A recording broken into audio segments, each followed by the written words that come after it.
پینک ابروی تیغ کوه راه به سوی خورشید گرفت.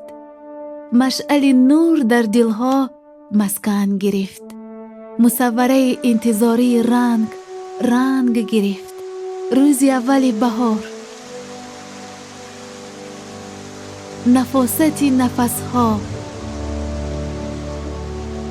پیندار باور کردنی، نمود سبز زندگی، موجه آرزوهایی که این لحظه شکوفایی دارد.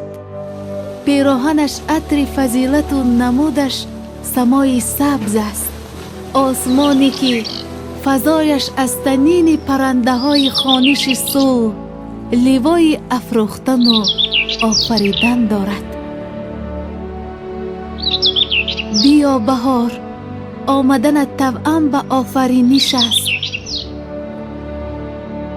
بهار تاجیکستان، کشور جان و دلم، در کمال مقدسات هر کدام ما، با واژه مبارک استقلال، هم ردیف هدایت سازنده و پاینده پیشوای ملت است.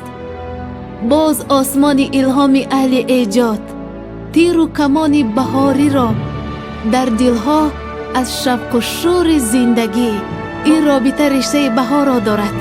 بهار گلفشانی که آسمانش غروب ندارد، بهاری که پیامدش نوروز و تنها روز فیروز است. روز نخست جلوت اینقدر پهنا و باور است. ای بهار، خوش آمدی، خوش آمدی.